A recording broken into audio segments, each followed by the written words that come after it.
This is the Roller Coaster Podcast, and I'm your host, Lucy Q.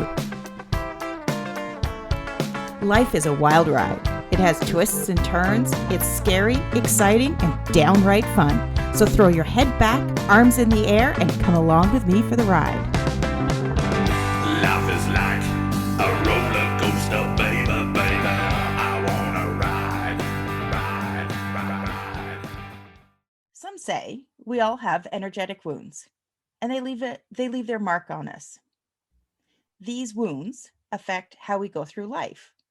They can manifest as pain, negative emotions, or a feeling of being stuck. Joining me today is Damla Aktekin of A Drop of Om to share how we can heal our energetic wounds. Hi, Damla. Hello. How are you? I am great. So happy to be here. Great. So I'm new to energetic wounds. So what exactly are they?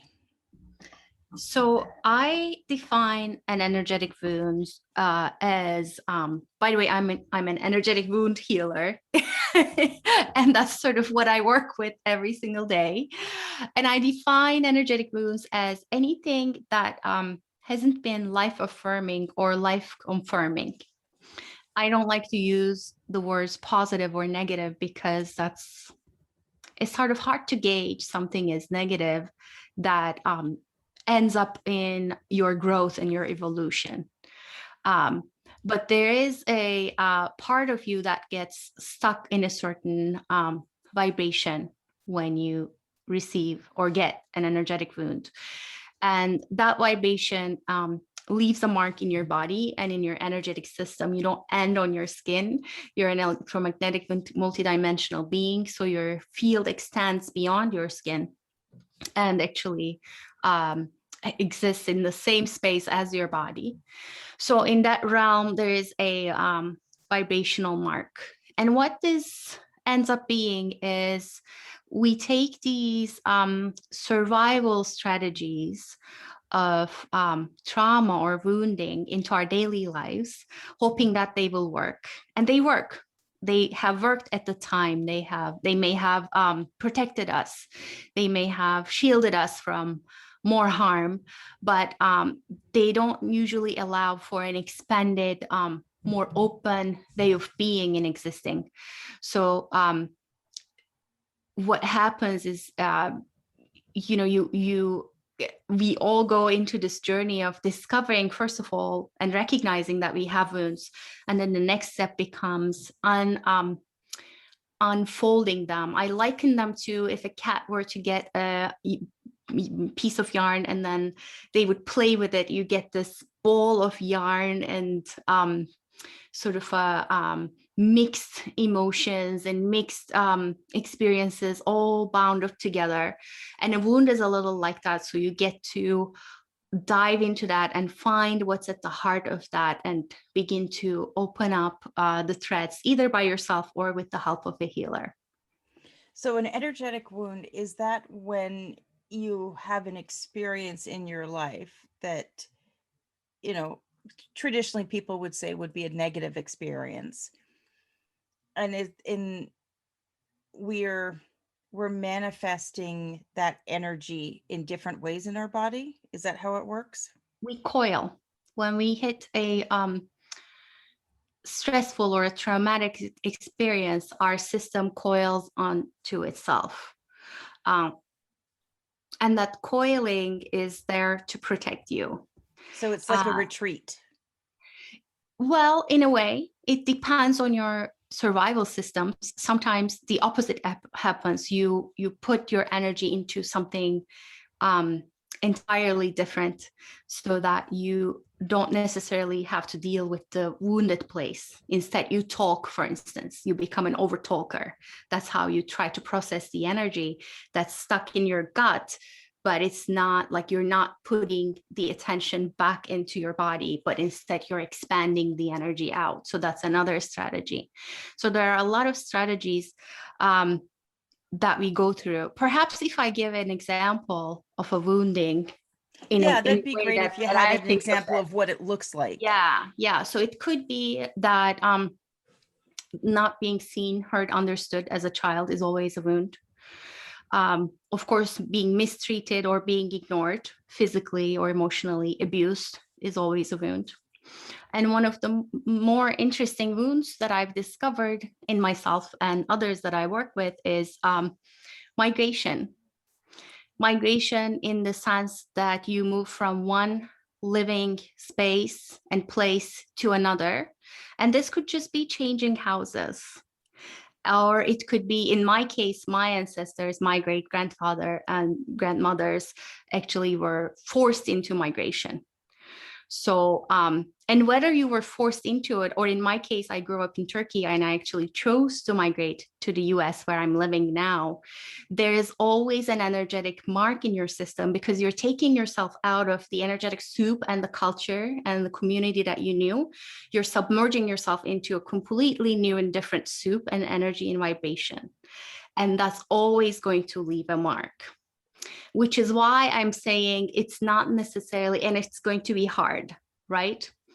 And any type of a big change in your life, becoming a parent, going through menopause, going through loss, however that shows up for you, that's going to leave a mark. And whether that is, positive or negative labeled, I don't like labeling them as such because there is a tremendous opportunity for growth in each and every wound. So it's not necessarily a wound. It's an opportunity to, when you have a life event, it's an opportunity to grow and move forward from it. Because it sounds like, anything that happens to us, it doesn't necessarily always create a wound. Does it always have to be something traumatic, or how does that work? The word wound is coming from the word weaving. It's the thing that I was describing at the beginning, the yarns and the threads of your being that come together. And the reason we associate wound with a negative connotation is, if you think about the physical wound, it's cut and then it binds together differently. So it is a change. It is definitely a change in how you experience life and how you go through life.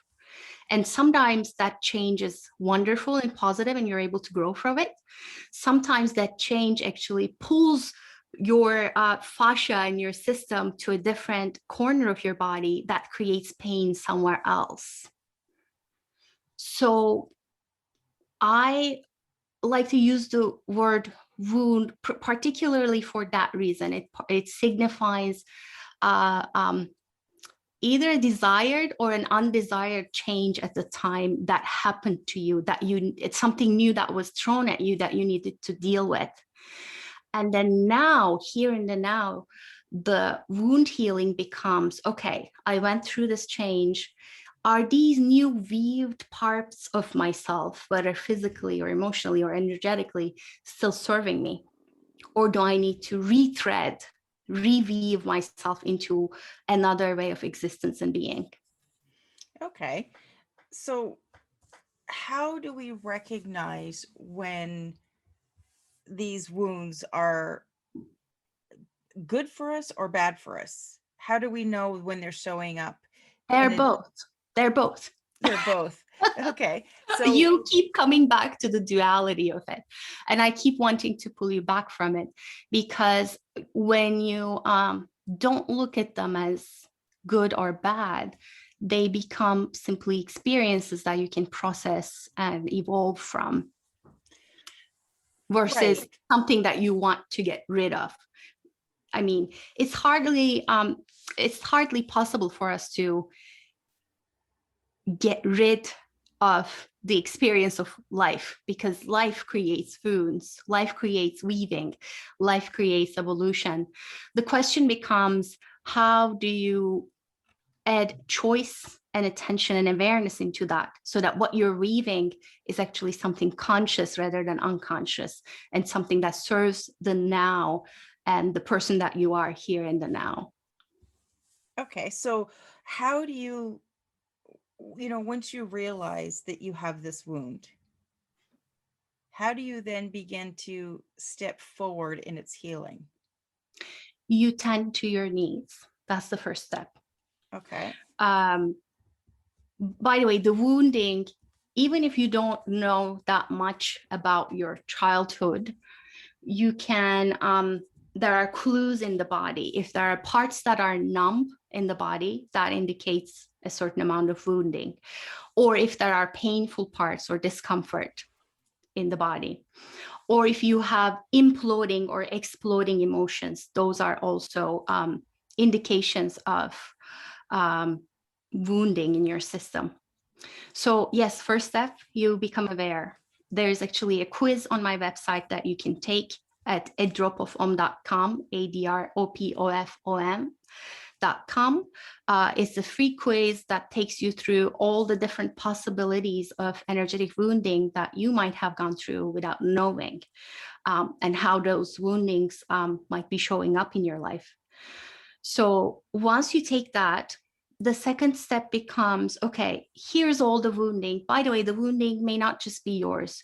The wounding might be coming from your family. It could be something you inherited from your ancestors and elders. It could be something that you picked up as a vibrational pattern from your parents and that you just adopted it as your own. So the wounding may not even be just your own, but your responsibility becomes, okay, this is the wounding here. How can I tend to my needs? How can I tend to the physical body and being that is here so that I can create a container where all those wound up tight spaces can begin to open up and expand and reveal themselves to me? So what would that look like, that tending to your needs? What would it look like so that you can then begin to release that energy and, as you said, sort of release and let go? What does it look like for you, Lucy? How do you tend to your needs daily? I tend to now I tend to my needs daily with my morning practice of journaling, yoga, meditation. Yeah. But that's easy for me to say because it's taken me a process to get there. Um, it's not, you know, people don't always know how to, first of all, realize that they need help and then ask for help and then to figure out how they do it themselves. That's sort of a lot of layers for somebody to navigate through. Is there, a simple couple of tips that people can use when it comes to tending their needs? Yeah. You close your eyes. You touch your hand to your heart. And I'm a parent and I'm a pretty busy person, but I do this every day. I'm going to come back to your comment about the daily practice, whatever that is, however that looks for you. That's really, really important. But just for today, you can just put one hand on your heart and you feel into the body, feel into the tightness, and you, without judging, labeling, assigning blame, wishing it was different, wishing things were enough or not, you just simply say, whatever is here, I'm seeing and recognizing. And the thing that I like to say to myself, whether people do this or not, is like, I see you. I see the inner children in me. I see the needs of this moment. I see the needs of my ancestors coming through my body to the surface. And I promise, even if it's not right now and it's not today, I will find a way and I will come back to meeting my needs with or without help. So that's the affirmation that I say to myself, because I'm responsible for this life spark that is here and now and in me. I am responsible for how this weaving of my being presents itself out into the world.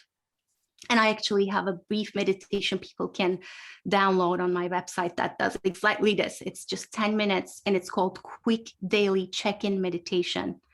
You listen to it so that can be your entry point. And then it becomes, and you can take that meditation with you, download it on your phone, and you can do it every single day, just like you were saying, that little pause. And then the practice becomes, okay, how do I come back to it and come back to it? And for me, the daily practice is not just that checking in, but I come back and I work with mantras. I come back and work with crystal healing for me and my clients. I come back and work with meditation in all sorts of ways, whether it's a body movement meditation or another meditation. So there are so many different ways to do this by yourself, and then so many different ways for you to get help to deepen that healing, because you can only you can go to a certain plateau by doing it just yourself, and then it takes holding hands with another person who will mirror your inner healer to go to the deeper layers of healing. Now, you mentioned crystals, and that's something that I've had an interest in, but there's a lot of uncertainty around them. There's, how do you actually begin to use a crystal in your own healing? The way I explain it to people, and I have a crystal healing method that I developed through my own healing process.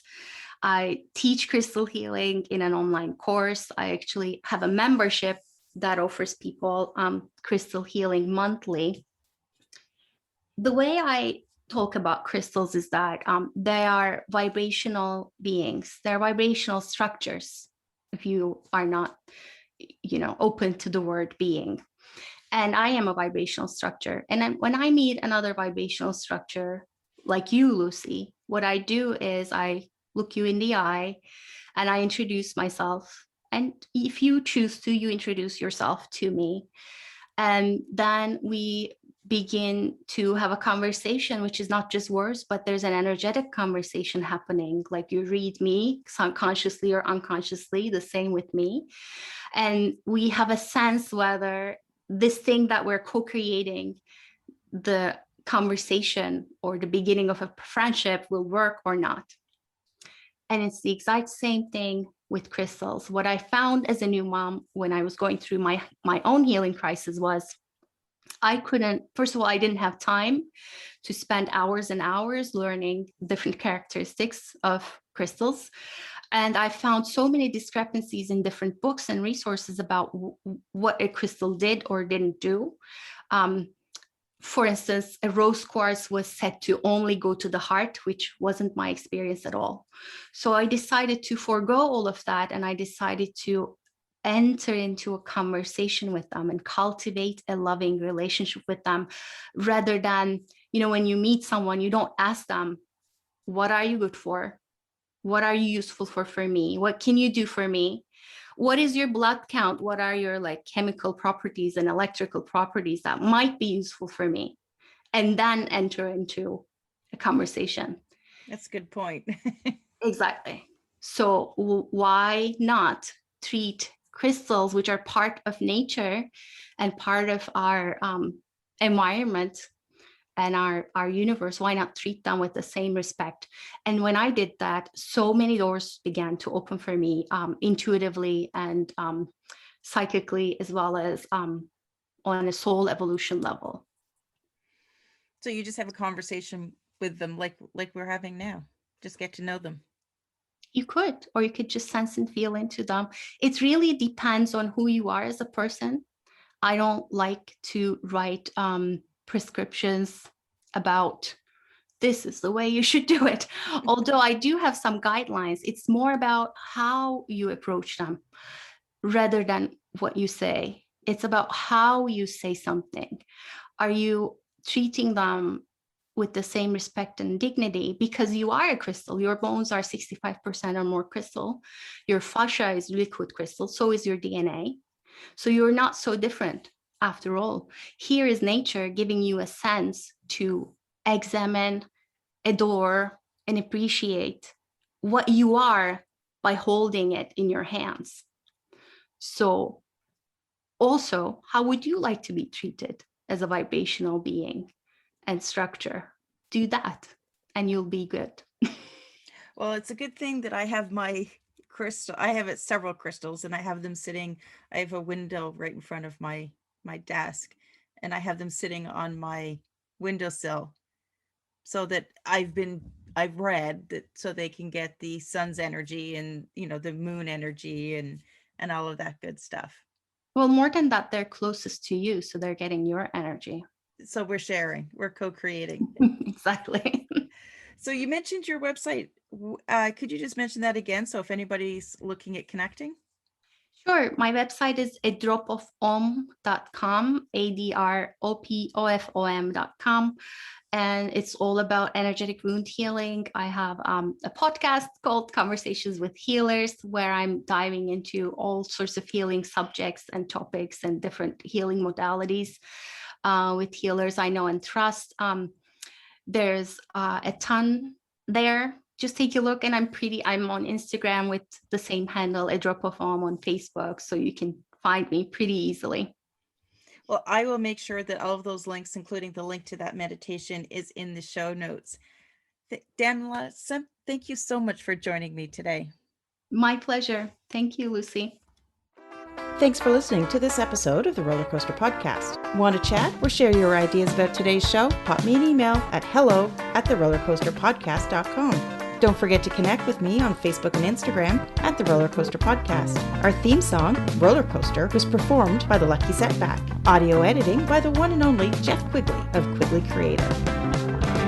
Life is like a roller coaster, baby, baby. I wanna ride, ride, ride, ride. Life is like a roller coaster, baby.